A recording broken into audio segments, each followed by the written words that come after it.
This exhibition was conceived with three central aims.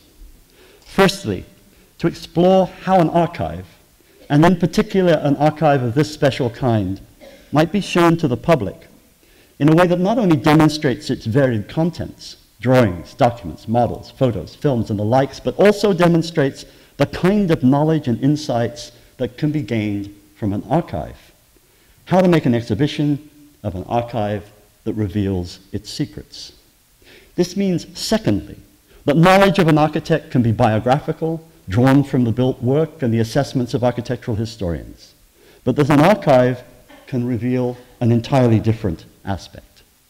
And the archive in question is the archive of an office, an archive of practice in all its aspects. Letters from clients, responses of the architects, estimates and developments of programs, sketches of first ideas through last ideas, drawings from every stage of the project, presentation materials from models to drawings and lectures, together with whatever materials served throughout the time of the practice to gather information and knowledge of architecture, photos, notes, sketches, and of course, the assembled library of journals, newspaper clippings, and books. All of these and more are brought together in the Stirling-Wilford Fond at the CCA, in sum, an office archive. Thirdly, what can be drawn out of this can take many forms. Enrichment of the biography, close studies of the particular projects built and unbuilt, histories of reception, and so on. But in this case, I had a special aim, to reveal through the archive the processes of design themselves, and with this, the evolution of these processes in the work of James Stirling alone, and in his successful partnerships with James Gowan and then Michael Wilford. I wanted to trace these developments because I was unsatisfied with the prevailing wisdom on Stirling, whether he was loved or hated by clients or the public, or tabbed as a modernist, lapsed modernist, brutalist, or postmodernist. And to find the key to what I suspected was a much more coherently developed career in architecture, despite the apparent and often superficial differences among his buildings over time.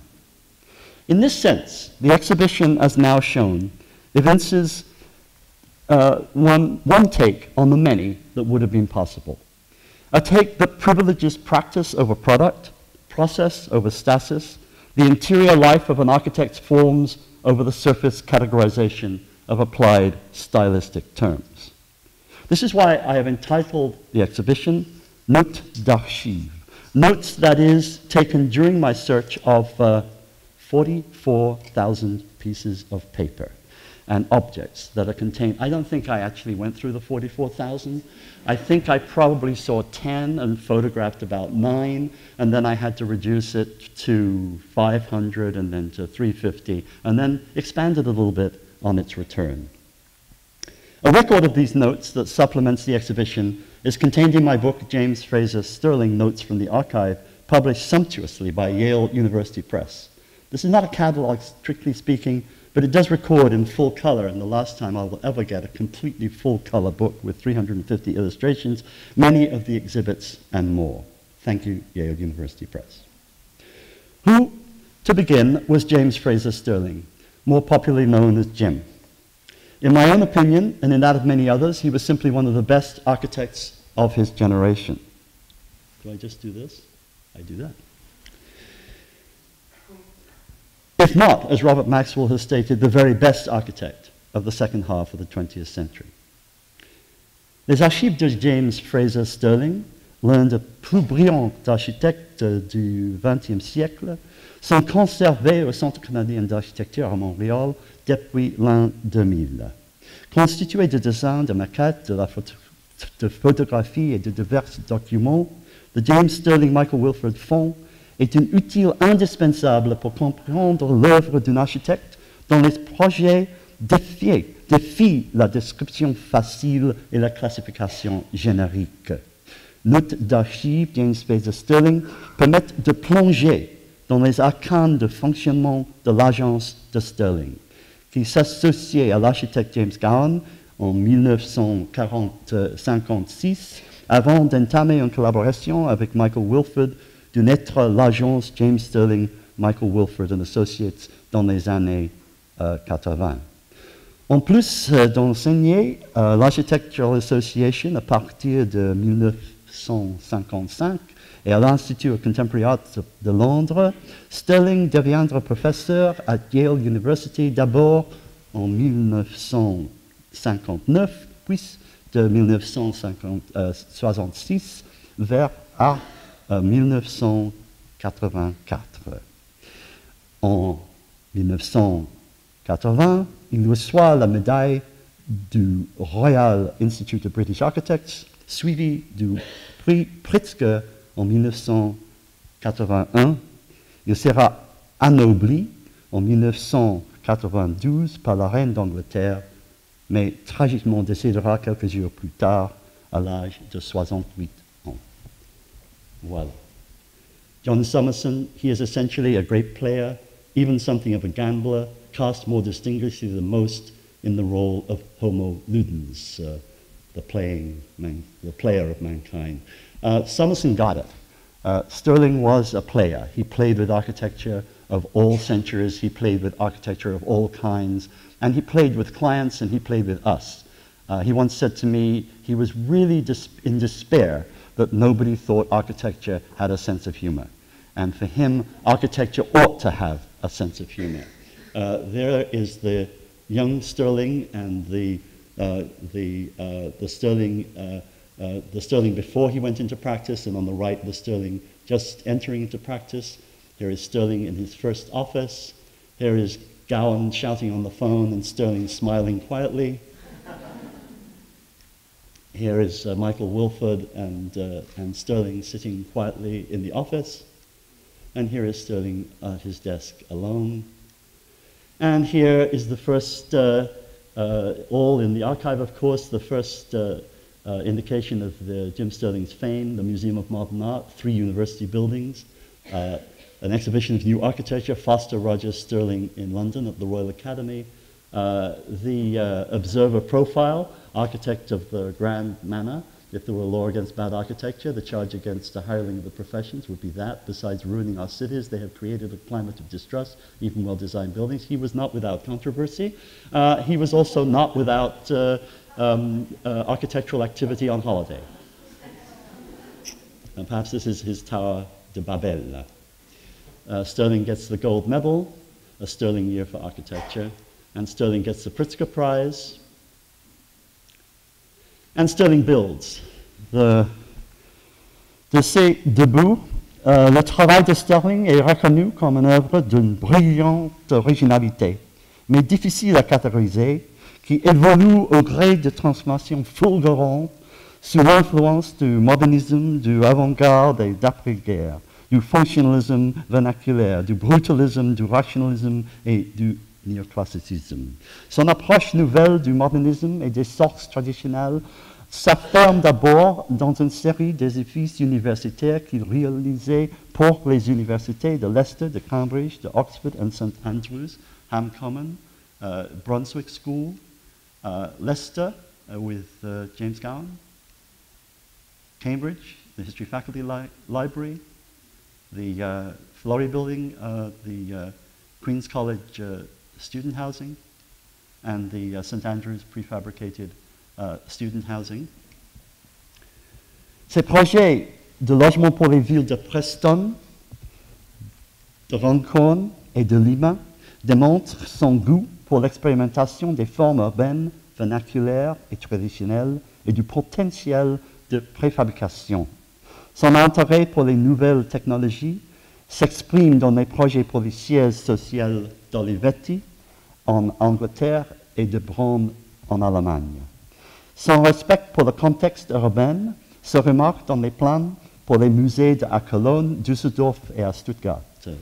Son désir constant de trouver un équilibre entre ce qu'il appelle l'abstraction fonctionnelle et l'association historique, abstraction and association, se révèle aussi bien dans ses ajouts à la Rice School of Architecture, le Sackler Building, et le Clore Gallery à Tate Liverpool, et le Centre d'art dramatique de Cornell University. Stirling often said that his architecture tended to oscillate between tradition and modernity, and his deep respect for tradition was evinced in different ways in each of his projects, a sense of embracing the entire history of architecture as a source for his own work. This came to the head in the entirely original assemblage of the Wissenschaftszentrum in Berlin, where the different social science institutes are gathered together as if in a small city, composed of a basilica, an amphitheater, a castle, all brought together by a long stoa, evoking the stoa-like entrance of Schinkel's Altes Museum. Finally, the extraordinary complex of the Born headquarters in Melsungen, Germany, completed just before his untimely death, or a dramatic conclusion as a small industrial town set in a verdant landscape. It's only a small sampling of the projects produced by Stirling and his firm between 1950 and 1992. And it was not achieved without controversy. He caught it from both sides. From early on, modernist critics were scornful of his break with modernism. Preston looked just too Victorian, and Stuttgart, his draped cylindrical courtyard and use of stone, led modernists in Germany to accuse him of returning to a sphere like fascism. On the other side, traditionalists refused his modernism. The opposition of the classical side of the history faculty at Cambridge has never given up their campaign to demolish the building. Queen's College, Oxford, had let the Florey building decay drastically in a move to tear it down. The resistance to his colour schemes at the Tate was fierce. The opposition to number 1 Poultry in London has never quite died down. The fact that his housing development suffered demolition has led critics to compare the fate of his work to that of Pruitt Igoe in St. Louis, the housing by Yamasaki that was torn down by the city and branded by Charles Jenks as the beginning of postmodernism, as it decayed and became a symbol of the active antagonism to modernist housing schemes. You'll find a selection of press clippings, good and bad, that record some of his responses, as well as from the other side, eulogies of his work from critics like Banham, Rowe, Frampton, Maxwell, and Summerson, to mention only a few in the archive who were strongly supportive over the years. What then do we find when we enter the archive? Lots and lots of drawings, sketches, finished drawings, layouts for publications, 44,000 in all, and lots of documents, all the office documents in fact, and various pieces of paper, together with slides, photographic negatives, and nearly 40 original study and presentation models, most of which are in the exhibition. Here we can find personal traces too, plain ticket sleeves, notes, and fragments from memorabilia that support a biographical narrative, one that will no doubt be filled in by future scholars. Certainly too, we can find a multitude of drawings, models, and photographs that add to our understanding of the genesis and development of the built works and many of the unbuilt projects. So many pieces, in fact, that it will take an army of future scholars, and I wish them luck, to disentangle their chronology and assess their significance project by project. The archive. But let us turn to the exhibition and a preview of what you're finding this evening. I've divided the exhibition into 7 main sections, arranged more or less chronologically as his work developed between 1949 and 1992, but tracing the themes and continuity of that work through the sections. La première section s'appelle L'éducation d'un architecte, Stirling at School. Né à Glasgow, James Stirling a grandi à Liverpool dans les alentours de l'estuaire de Wirral. Ce petit carnet, commencé à l'âge de 15 ans, rend compte des expéditions ornithologiques de Stirling et de son ami Gerald Robinson, tous deux membres de la Merseyside Naturalist Association de 1939 à 1941. And there you see Stirling with his backpack. And Stirling, I think in this little birdwatching notebook, evinced 3 major aspects of his future activity in architecture. The first was photography.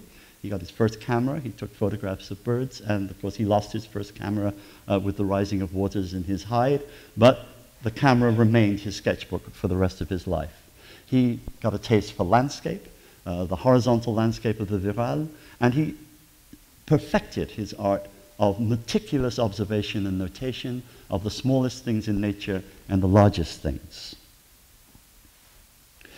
Tout au long de sa carrière, Stirling garde un intérêt pour les oiseaux, félicitant Le Corbusier pour les nichoirs aménagés dans la maçonnerie de Maison Jaoul en 1955 et construisant lui-même en 1982 des nichoirs pour des faucons sur le toit de siège social de Brown-Melsingen.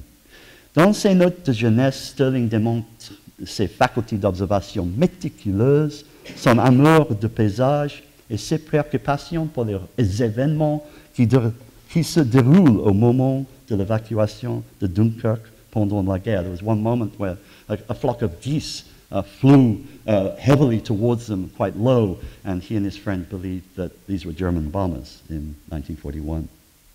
En octobre 1942, James Stirling entre au Liverpool College of Art, où il étudie pendant un an avant de rejoindre l'armée pendant la Seconde Guerre mondiale. And we found letters from him after being wounded, and a very poignant letter that he wrote to the Liverpool School of Architecture head, claiming that after the war he would never ever fight again in a battle.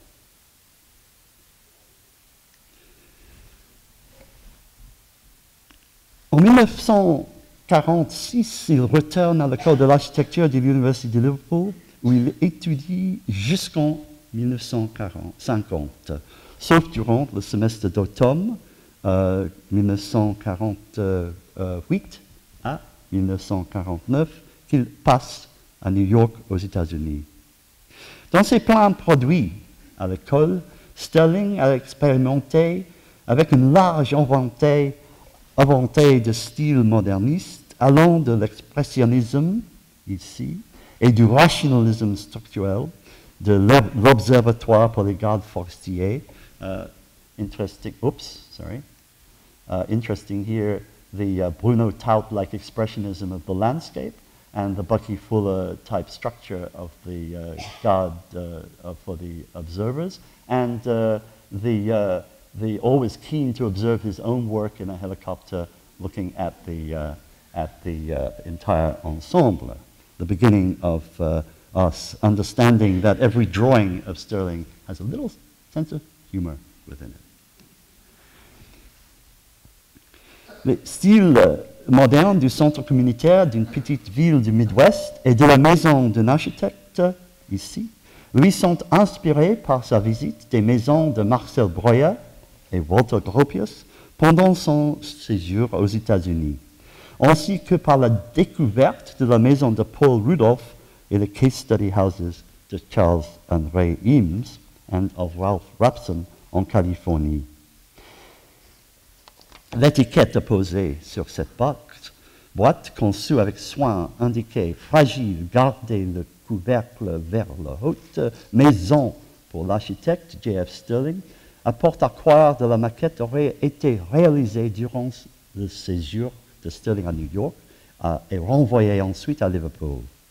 Une note au verso de reproduction photographique d'élévation de la maison indique projet pour une maison en Nouvelle-Angleterre, USA, en 1949, ce qui confirme que le projet aurait été achevé vers la fin du voyage de Stirling. Après son retour, son croquis pour la réorganisation du centre-ville de la cité-jardin de Port Sunlight démontre un intérêt grandissant pour la planification urbaine qu'il aura la chance de développer dans son projet de thèse réalisé en 1950. His fifth-year thesis concerned the planning of a central zone of community facilities for a new town, one building of which, the community center, here, was picked out to develop in detail. In the little book that he developed, Stirling documented his research, his reading, and his travels to the US, France, and through Britain in search of an architecture for community. And here I think it's extremely important to think of Stirling, who was never overtly radical or political, but always deeply conscious of the humanitarian demands of architecture, the community as large. Le projet de Stirling se fonde sur un rapport de planification officiel qui fait la liste des équipements proposés pour le centre-ville, dont un cinéma, une salle de danse, des cafés, restaurants, des pubs, des boutiques, des marchés, des édifices gouvernementaux et municipaux, des bureaux privés, des banques, des bureaux de poste, postes de police, hôtels de ville, salles de concert, une église, un centre de santé et un centre communautaire. Son projet comprend une révision du plan de la ville, un plan détaillé du centre-ville avec tous les édifices, ainsi qu'un projet détail pour le centre communautaire. Il écrit dans le bouquin du thèse, il va de soi que chaque édifice aura sa propre forme de base, un cube, un cylindre, un prisme, etc. Dans un certain sens, on revient ainsi au principe gréco-romain, qu'on l'on peut voir par exemple à l'Acropole et au Forum, tout en s'éloignant de la piazza de la Renaissance, du square georgien, dans lequel plusieurs édifices dont les fonctions sont parfois très différentes reçoivent peu de traitement individuel et sont reliés de manière à former un mur interrompu autour de l'espace. Donc, les principes modernes de planification. I sometimes frighten my students by showing them this fifth-year thesis, because not only did he design and model every single building in this center, he also produced a book, the photographs of the site, the wind directions, the first plans for the center, and even at this early stage, an interesting color, the color that will come again and again, and for which he will be highly criticized, but also highly vaunted in his later career. These are colors that he selects not simply to codify on a plan of the city center, but actually to paint the building, the rooms of the center, each room according to, he said, the psychological needs of its inhabitants. And therefore, we have the purple room, the yellow room, the green room, the beige room, and the black room. Obviously, a little bit of the situationist in Stirling.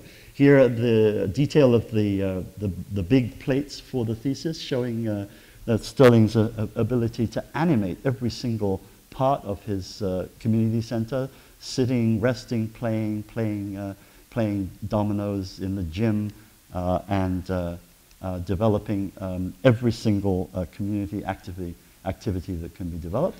And you will also find, if you look carefully at this drawing and then take it with you in your mind throughout the exhibition, that little motifs like this wind vane on top of a smokestack will come back in the project for Fleury, for the built in Oxford, and that the piloti will come right back in the last building he builds in Melsingham. And these two beautiful perspectives drawn, I'm told, by the young student and assistant Bob Maxwell for Stirling, complete that sequence. And then that sequence is followed by 12 equally large plates delineating every single technical section and building construction details of the center. It could have been built tomorrow.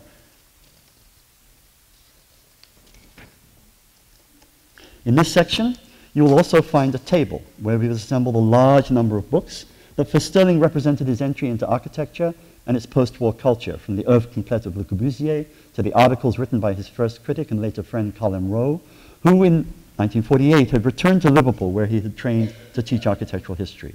Rowe will become an important theoretical and critical force throughout Stirling's career. You will also find a small selection of the hundreds, if not thousands, of photographs taken by Stirling in these years and indeed throughout his career. Indeed, these photos act both as a record of his travels and an important guide to his interests, his special visions of corners, of spaces, of facades and volumes, and his omnivorous regard to history. He never took a frontal view of a monument. He always looked at a little detail down there, the light coming through that space. This was a kind of memory theater for him, which enabled him to abstract from history architectural motifs that he could then employ in his own volumes.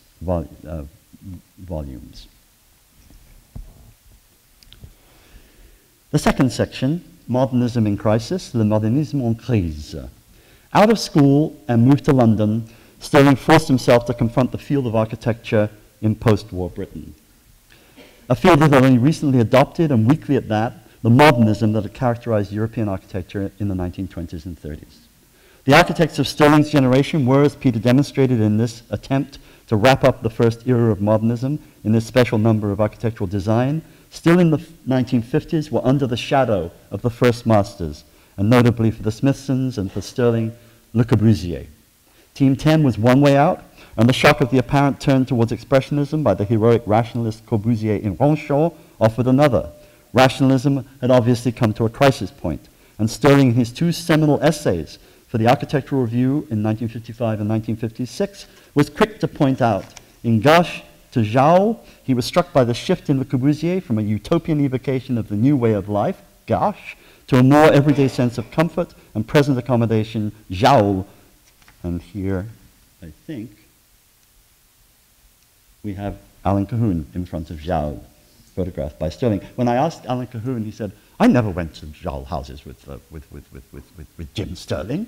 And so I showed him this little photograph, and he said, does look like me.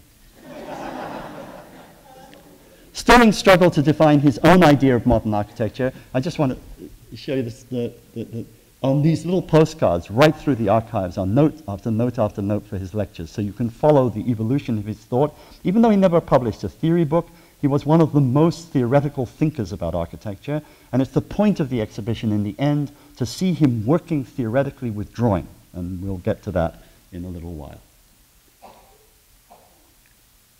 Frequently I awake in the morning and wonder how it is I can be an architect and an Englishman at the same time. He pointed out in his little notebook, whoops, I'm going the wrong way. He pointed out in his little notebook that there were only 3 great architects in England, Nicholas Hawksmoor, John Soane, and Charles Mackintosh. And Charles Mackintosh was a Scotsman.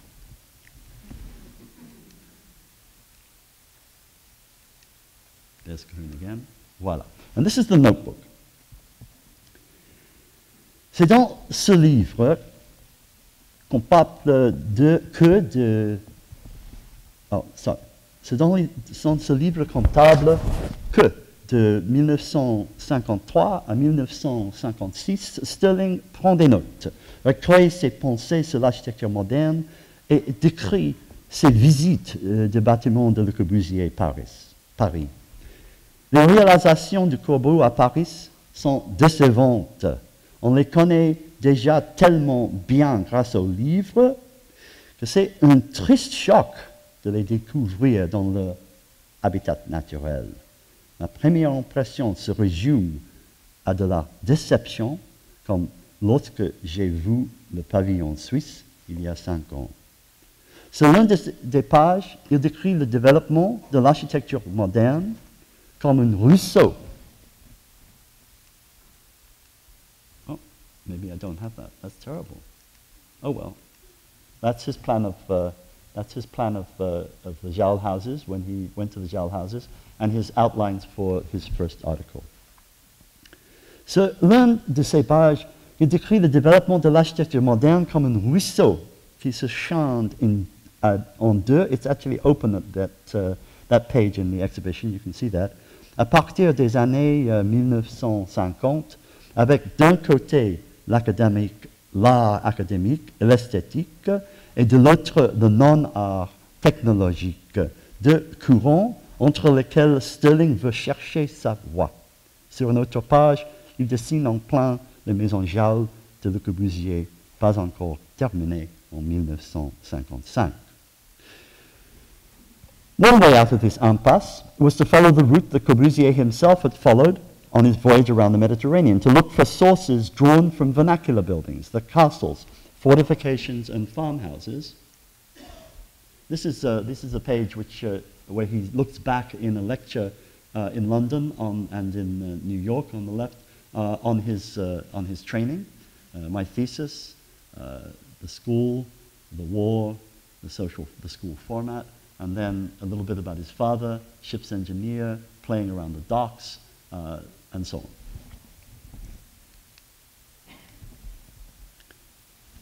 This is what he built with Gowan after going to the Jowl houses, thinking that their particular brand of vernacular, bringing the Northern African vernacular into Paris, was entirely inappropriate. And he wished to produce a British vernacular based on the proportions of the Georgian terraces to which these flats in Ham Common were joined. You'll see a very beautiful movie in the exhibition of Stirling himself walking around these flats at Ham Common. And he prided himself on the fact that his bricks were smoother and better because they were British and than those that Le Corbusier used in Paris, and his concrete was a lot better poured. And he also visited Ronchamp and the crisis of rationalism. He took photographs all around Ronchamp and, of course, at Poissy.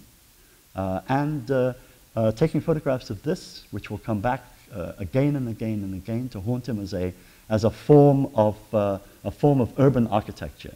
The Armée du Salut in Paris, built by Le Corbusier in the 30s, with its little cubic entrance, its bridge, and its cylindrical reception hall, with its curved entry foyer leading into this slab. This, he said, was not at all disappointing because it was, in fact, the most urban building of Corbusier that he knew. Ah, there it is. Ça c'est le ruisseau, the 19e siècle, coming together, the art on one side and technology on the other. So up here on the right, you get probably Richard Rogers and Norman Foster and all those guys, and on the left, you probably get Stirling and then a lot of other very important architects like Moneo and Smithson. One way out of the impasse, then, was to follow the route that Corbusier himself had followed in his voyage around the Mediterranean, to look for sources in the vernacular. Liverpool docks. This I found in the first edition of Le Corbusier's Vers en Architecture that Stirling read in school, and I think it's very telling that the first edition, Frederick Etchell's translator of the first edition of Vers en Architecture, the first illustration is that of the Liverpool docks. So there's a kind of immediate connection for Stirling between Vers en Architecture, the Liverpool docks, and his, Frederick Etchell's, ability to bring those two currents together in a kind of vernacular. And so his photographs of the Liverpool docks, his photographs of oast houses and factories and farms, his oast houses, and obviously his photograph of the Albert dock that then came back when he was asked in a later iteration to transform the Albert dock into the Tate North. All these themes came together in his early lectures at the AA and from 1961 at Yale. A careful study of his lecture notes over the years provides real insight into the evolution of his thinking, and equally important, what he's looking at while designing. The archive has all the slides. We're in the process of matching slides to the lectures. Thus, the vernacular and the regional, the board for Team 10 that he prepared, small interventions in village architecture, was extraordinarily telling in relationship to his next essays in prefabrication and social housing. The board for Team 10 that illustrates Stirling's ideas for renewed village architecture, a series of house studies, early experiments in mass production, but also self-build production, buildings that in the country could be built by the people themselves. En même temps, en poursuivant la doctrine corbusienne qui inculquée par son professeur Colin Rowe, le jeune Stirling a du mal à développer un style architectural singulier. Dans un effort pour réviser les principes du dogme moderniste, il expérimentait avec variation sur des projets de Corbu. Voir le stiff domino et la maison core and crosswall, et en première place, the appartements at Ham Common. We've just seen those. Dans les appartements de Ham Common, il opte pour une technique de construction supérieure de briques, poncees et béton. Ce style, naissant de sa collaboration avec James Gowan, va influencer ce que Maxwell appellerait pendant longtemps le modernisme en brique anglaise. Stirling s'opposera toujours à ce qu'ont inclus ses réalisations dans le mouvement de nouveau brutalisme, New Brutalism, suivant l'idée du critique Reyner Banham. Mais c'était dans les projets pour les quartiers urbains ou dans les anciennes villes d'ouvrières ou dans les nouvelles villes, New Towns, que Stirling a réalisé son penchant pour le vernaculaire plus profondément. Donc, le quartier de Avenham in Preston, Lancashire, and Stirling's rebuilding of that quartier, trying to capture both the rhythm and organization of the streets while at the same time providing new amenities. And the critics, of course, immediately said it was far too Victorian.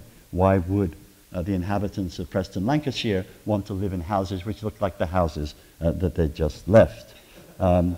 Precisely, of course, in a kind of Jane Jacobs avant la lettre, Stirling was trying to critique the total erasure of center cities by a kind of Siam international style erasure and trying to preserve street life. He was one of the first to pick up on mass observation, one of the first sociological inquiries into working class life and the vitality of working class life in places like Preston. Et dans l'ensemble d'habitations de Southgate at Runcorn,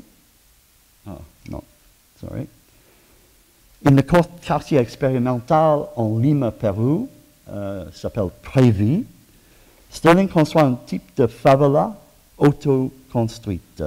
Stirling conçoit son projet en combinant un projet intérieur pour une maison stiff domino et un plan créé avec James Gowan pour une maison atrium extensible. Stirling porte son choix sur une structure en béton préfabriqué à laquelle l'habitant peut faire progressivement des ajouts.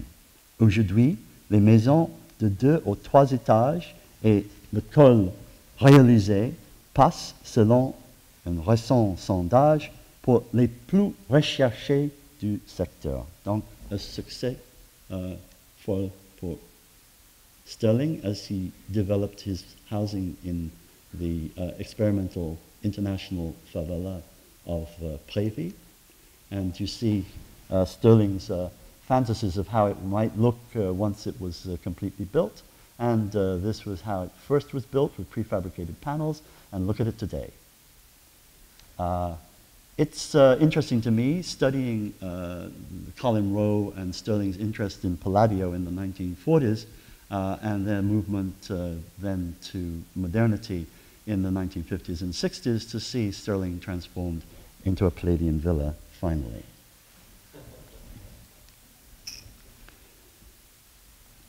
Content into Form is the title of a late essay, but I think it does give us a sense of the way in which Stirling wrestled with the great divide, form and function, and tried to subsume the demands of individual expression in a truly volumetric and spatial art.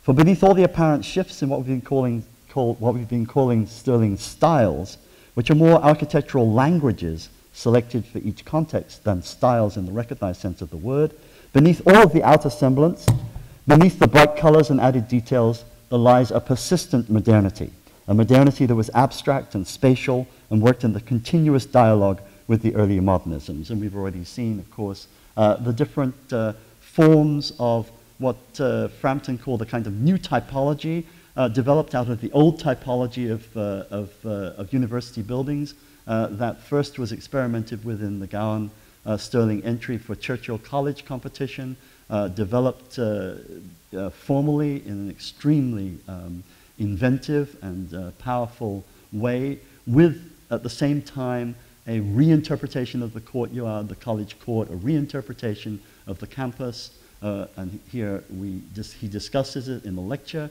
a reinterpretation of the engineering school and its laboratories, horizontal laboratories and vertical offices.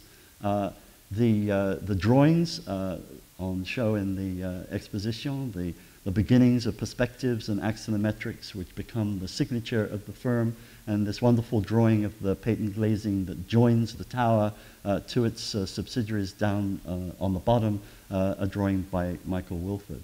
And a series of notes for a lecture introducing the Cambridge History Faculty Building, the model of which you see there, a true 1960s panopticon with true space-age ventilation. And of course the college courtyard reinvented in the grounds of Queen's College, Oxford, by this beautiful stream. The courtyard plan continuously iterated and reiterated, and here you see one of the very interesting finds in the archive. You find Stirling actually working and working and working at different conformations, and then in a red biro pen circling the ones that he wanted to develop. So you can always tell, and there it is, standing by the river in all its glory, a little bit decayed now, but soon to be restored. One of my students, when seeing this model in the first Yale exhibition, asked me, well, didn't Stirling grow up in Liverpool, and didn't he go to the docks? I said yes. He said, well, I think this is a building in dry dock. It's literally a building on the kinds of stilts that ships were placed on in their dry docks in Liverpool and elsewhere.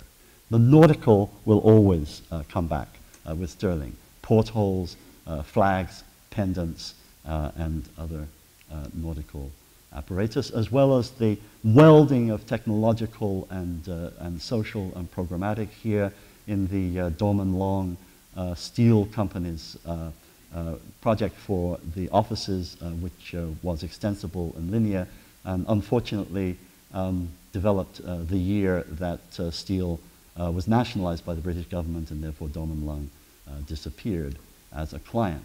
And the experimentation with prefabrication and high technology, and the way in which new materials and new ways of fusing glass and polymers were experimented with here in the extraordinary project for Hazelmere Training Center for the Olivetti. You joined to an old house looking like a garden pavilion or a tent in the grounds of the old house. It's there today. You can go see it. Mary Stirling and I were there a few months ago, and it is now a 3-star hotel, so you can actually enjoy living. One of the most poignant moments in the Stirling exhibition, at the very end, we show a lecture of Stirling giving his sources. He always said that he loved to make architecture to confuse art historians. That is, did the cylinder come from the Basilica? Did it come from the British Library? Did it come from the Liverpool Library? Did it come from the Altus Museum? Did it come from the Corbusier? It's a cylinder, but the art historians can make hay with it. And in this lecture, he gives all kinds of very, very amusing sources, as he said, to confuse Charles Jenks. And he he produces the picture of Hazelmere, the Olivetti Hazelmere, next to what looks like a source, the adding machine invented by Olivetti, which looks very much like the Hazelmere curves. But I found out, of course, that the adding machine was actually invented 4 or 5 years after the completion of this particular building, which means that Stirling was implying that his building had influenced Olivetti design.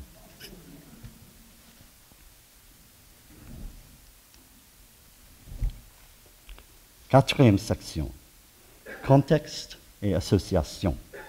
Association.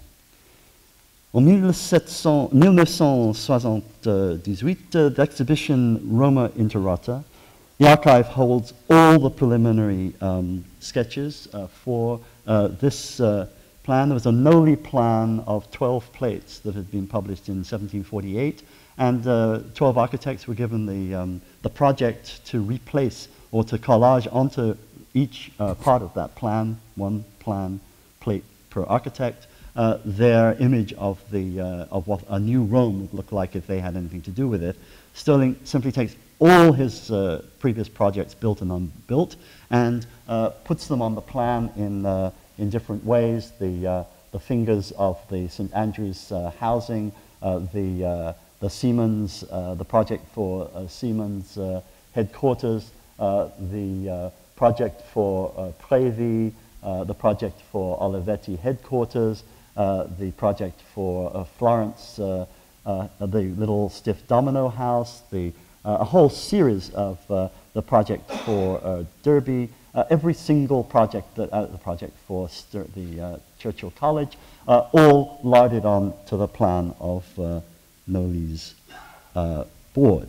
This project afforded Stirling the chance to introduce all his buildings and unbuilt projects in the contents of the Noli map of Rome, as exemplifying the urban character of even the most obviously freestanding designs. Here Stirling insisted on the double principle of what he called context and association, the need to be sensitive to a context and to evoke associational characteristics through intervention. Cette méthode de planification associative contextuelle, bien qu'immédiate, est analogue au processus historique par lequel les formes bâties sont directement influencées par le contexte visuel tout en servant de confirmation, de complémentaire à ce qui existe déjà. I think I've got a better, there we are. You can read it for yourself. Association was a loaded word, of course, and Stirling recognized the dangers of stylistic imitation and nostalgic revival. Au même temps, at the same time, he realized that the question was problematic. Je me rends compte que concevoir un nouveau bâtiment en tenant compte des liens avec le passé nous place sur la corde rapide, la corde raide, avec des compromis et une dose de sentimentalité d'un part et de l'autre. And in the associative mode, taking the different formats of stone and of brick on either side of the introduction that he made to the Tate Gallery, now the Tate Britain, for housing the Turner collection in the Claw Gallery. You see that he's, you see that he's beginning to develop a kind of garden trellis-like effect and a rather somber version of an entry for the J&W Turner collection.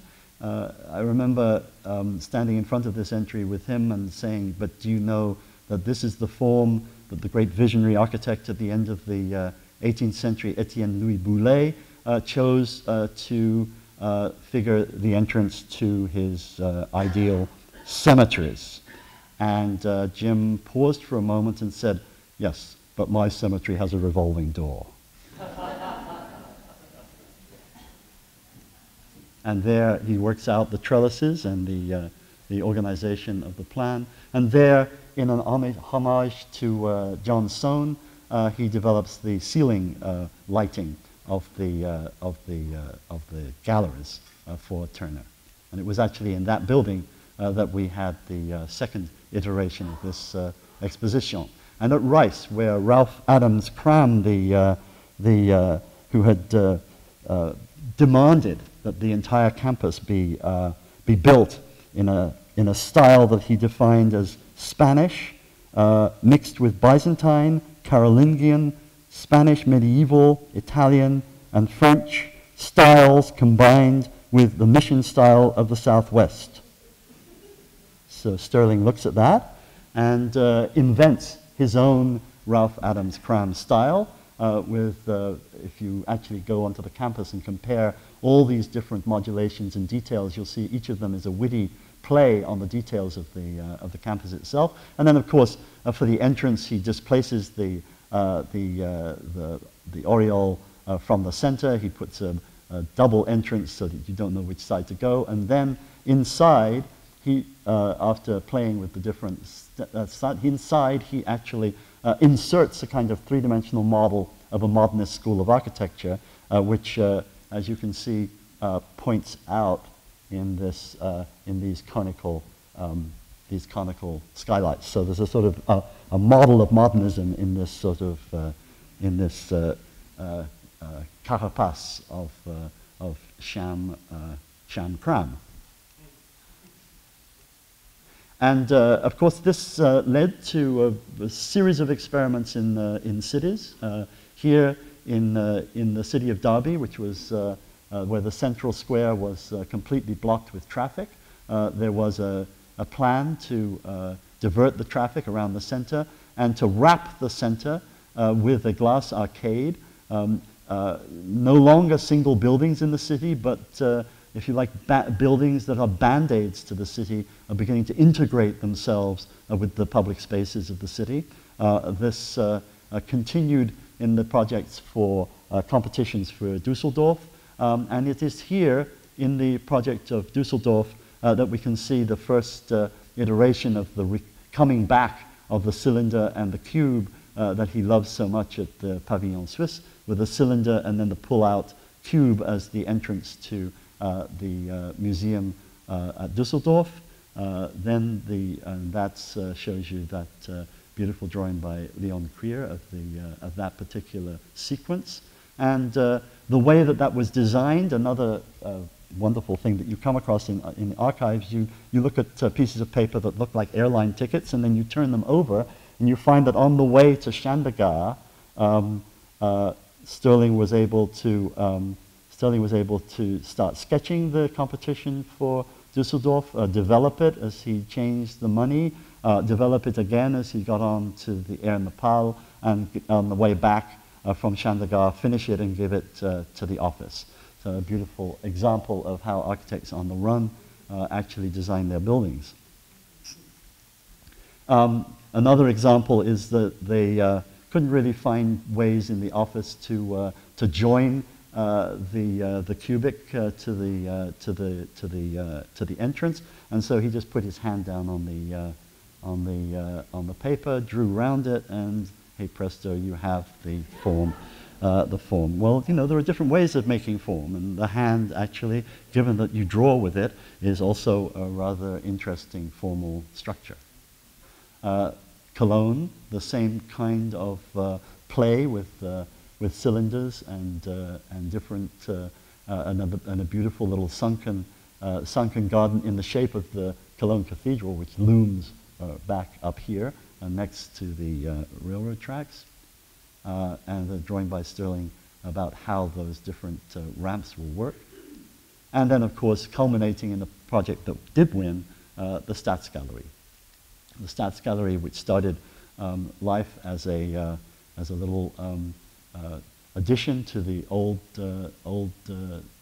Staatsmuseum, and then began to develop its form on page after page after page of Xerox site plan, then develop its internal cylinder as a kind of a memory of the pantheon of Schinkel's Altus Museum, and then how to deal with the history of architecture. When you deal with the history of architecture by playing with the possible shapes of here a little bit of a Romanesque ramp, here a little bit of a Gothic ramp with a little bit of an Egyptian edicule, and then the ramp itself, which actually, if you Google movement and Staatsgalerie, you'll get a group of skateboarders who absolutely revel in going from the top of the Staatsgalerie behind, in the city behind, and skateboarding and jumping and rolling down every ramp until they get to the bottom. The public ramp, the opening up of the museum to the public, and there Stirling, as if he's sort of tracing the tracks of birds in the estuary mud on the Viral, following the different paths that the circulation of the visitors could go. Is it going to go on that side? Is it going to go on that side? And eventually it goes inside. And there we come to the penultimate room, which is the room that I selected, the last room to demonstrate the process of design. I selected three projects. The project for the Wissenschaftszentrum, the project for the unbuilt little library at Latina outside Rome, and the project for the Bibliothèque Nationale, the Grande Bibliothèque.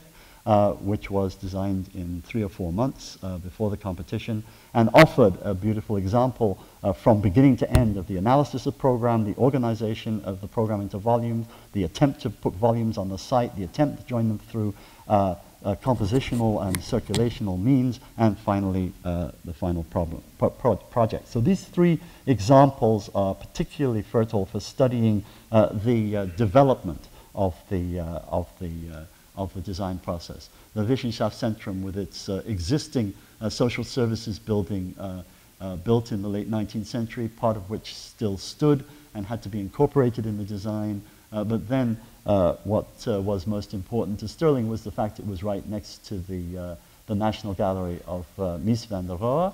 And here he tries out a whole strategy of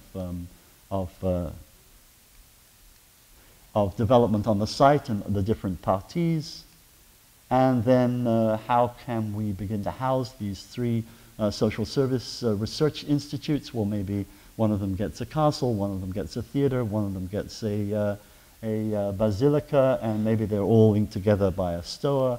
And so beginning the circulation diagrams of that particular partie, and beginning the little axonometrics of the whole composition, fiddling where the castle should go, where the library should go, the library here, the little amphitheater here, the basilica here, the offices along here, the old building here. Castle was never built, it's now a little mark in the garden. And then, I don't know why that's there. Okay, and finally to the last project, which is really the crescendo, if you like, of his work, pulling back from any kind of overt relationship to historical architecture, but here bringing forward all the motifs and objects and structures that he had wanted to build all his life in this extraordinary little urban village in the middle of a verdant countryside. And you can see this the pilotis that come back from his first thesis, the great sweeping administrative building, which is a reprise of the unbuilt Olivetti headquarters, and then finally in his summing up of in his opening address for the Melsingen, he refers to his beloved birds.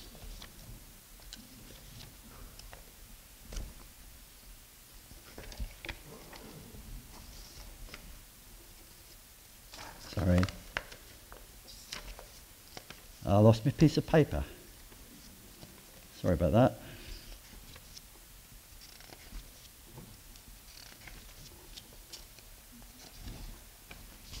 Okay. All these themes and many more may be traced, if not in the theoretical articles, at least in lecture after lecture, each one adding a project or building to the next, and often, despite his reputation for blunt and laconic speaking, hiding in the notes considerable critical and theoretical insight. I think it's appropriate to end here in the lecture rooms and studios in which he taught from 1956 to 1992. But my final question, and your question too probably, why Stirling now?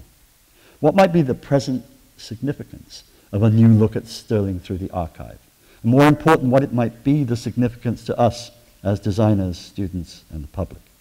In the first place, the archive soundly refutes what many have thought to be a significant weakness in comparison to his generational contemporaries, his apparent lack of interest in theory and his single-minded focus on drawing and design, in comparison, say, to that of Robert Venturi or the Smithsons, or even those of a younger generation, Aldo Rossi, Peter Eisenman.